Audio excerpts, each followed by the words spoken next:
Talk about, what was that like out there today, and how much fun is it to do something like this? Oh, it's a lot of fun. Certainly a great cause.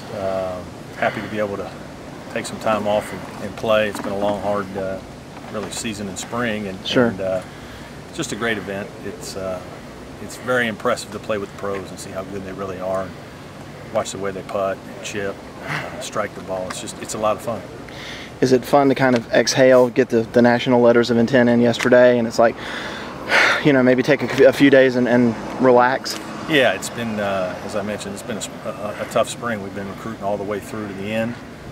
Really proud of the way our staff worked here down the stretch and got some good pieces for next year. And we've been busy. We've had a great spring with the players on the team. They really got after it. I think they got better in the 4 weeks that we worked out with them, and they got to go home for about 10 days and actually started back yesterday with summer workouts. So we've already had summer workouts yesterday, and looking forward to a good year. Talk about Devin Coleman and Jerron, how they are recovering from the injuries and how they look. Well, they're still not quite 100%. We're hoping that'll come at some point here.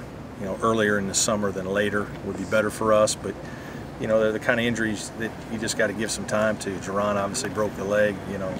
As I tell everybody, they don't understand the compound fracture until I say it was just like the kid from Louisville, and then everybody understands how difficult it was. And Jerron's done an unbelievable job working at it, and I think he's in good shape right now, but still not quite 100%. But we don't need him to be that. Hopefully, when we go to Italy, he will be. Devin Coleman's kind of the same, about 85–90%, still recovering from the Achilles, but we think he'll be good by then too. Talk about that Italy trip. When did this come about, and what is the purpose of taking a trip like that? What do you think you get out of it? Well, it's something we've been planning for over 2 years. Oh, okay. So it's we kind of knew that this would be a year where we'd have a very young team. We knew last year would be young, and so we thought the best thing we needed to do was gain some experience. And the best way to do that, we get 10 practices in the summer. We'll get to play 4 games against some pro teams, and really the bonding experience will be great for our guys. So unbelievable educational opportunity.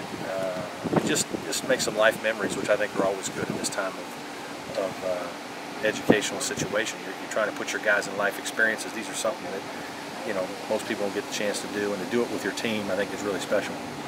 Do the players seemingly enjoy the trips like this? I know you guys had the trip, was it last year? Well, we've never made a trip like this. We certainly have made trips to Hawaii and played 3 games, 4 or 5 days, and we've been to the Virgin Islands. And last year our trip was to Orlando. This will be completely different, but those trips are good. I think this will be different because the games aren't quite as significant. It's more about playing different lineups, getting guys some opportunities, seeing what guys get to do, and I think the guys will really enjoy the experience. Talk about DeMarcus Harrison and his decision and all the thought that went into it. Well, I just think that he came to us kind of really towards the beginning of February and said, Coach, I'm not sure if I want to go on my mission. And, I said, well, this is a major decision, and you've got to decide what you think is best for you, and I'll support you either way. We had planned on DeMarcus going on a mission and kind of recruited accordingly, but I think it was something where he felt like he didn't know as the year wore on. I don't know if he felt like it was in his best interest then to go away and to do it and come back and try to play college basketball again. I think he was fearful that it wouldn't work out, the timing wouldn't be great. There's a lot of variables, some of which are out of his control, that make it a little bit more difficult for him to plan something exactly to work the way it was. Then at the end of the year, we kind of met and talked about it, and I brought his family down and had a big meeting, and everybody seemed to think that DeMarcus wanted to try to come back. And we still are waiting to hear back from the NCAA.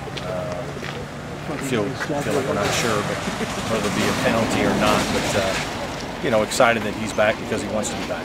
If there was a penalty, what would that be? I mean, what is that typically? There's an outside chance that it could, that he could be suspended because of transferring, not having to sit out. Right. We just don't know. I think we'll find that out right away. We've put some things in, and really may know as early as this week or next what it'll be. So, but that really wasn't the factor for him. I think either way he's good with his decision, and enjoyed his first year at Clemson and wants to finish his career here. Talk about the 2 signees. Got a couple of big men, and I guess is it Jambo and Jitty? Is that how you say it? Yeah, it's close enough. Ibrahim and City. Well, two big kids. Both guys are all of 6'10". Yeah.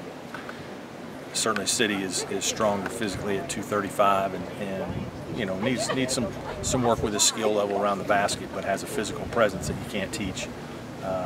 Good student, really focused guy. Ibrahim is just the opposite. He's 6'10" and 205. He's really thin.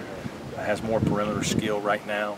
We'll certainly have to adjust to Division I basketball in terms of physicality and speed of the game. But right.